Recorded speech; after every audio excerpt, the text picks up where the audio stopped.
The Turkish ground offensive has begun. It consists of Turkish tanks and Free Syrian Army infantry. That's a rebel group that the West has been backing since the beginning of the Syrian civil war.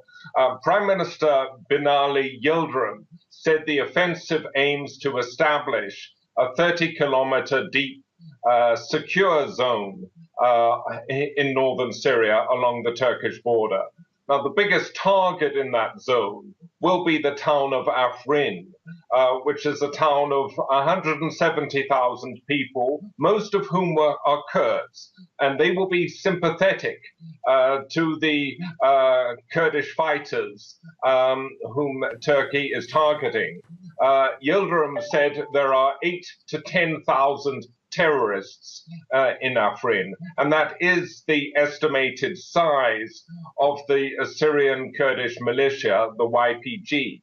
However, sources also say there are 800,000 civilians in Afrin, many of whom have fled to that northwestern corner of Syria from other parts of Syria as the civil war threatened them in the places where they normally live. So there's a lot of displaced people in that corner of northwestern Syria. And the photos of the Turkish airstrikes yesterday showed that the Turkish planes were hitting targets very close to, if not on the outskirts of towns. So it looks as if civilian casualties are inevitable. Now, there are other nations wrapped up in this fighting as well, including the U.S. and Russia. What are the wider political ramifications of this military operation? Well, the Syrian Kurds have for long had working relationships both with the US and with Russia. The US has used the Syrian Kurdish militia as its basically proxy force in its campaign against the Islamic State group.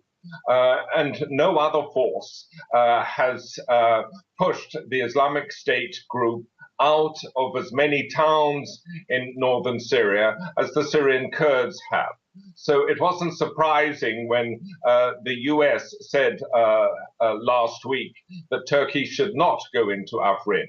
Russia, since the operation has started, has called for restraint.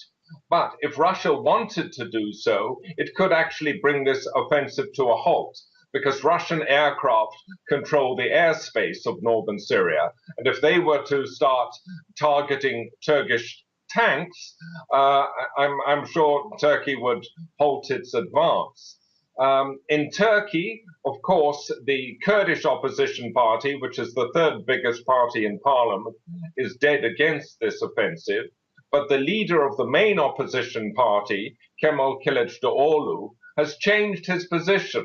On Friday, he was calling on the government to give diplomacy a try in trying to settle the problem in Afrin. But since the operation has started, he's come out in support of it and says he, is fully behind what the Turkish army is trying to do. However, things could change if casualties mount. The Syrian Kurds have a fine reputation as fighters.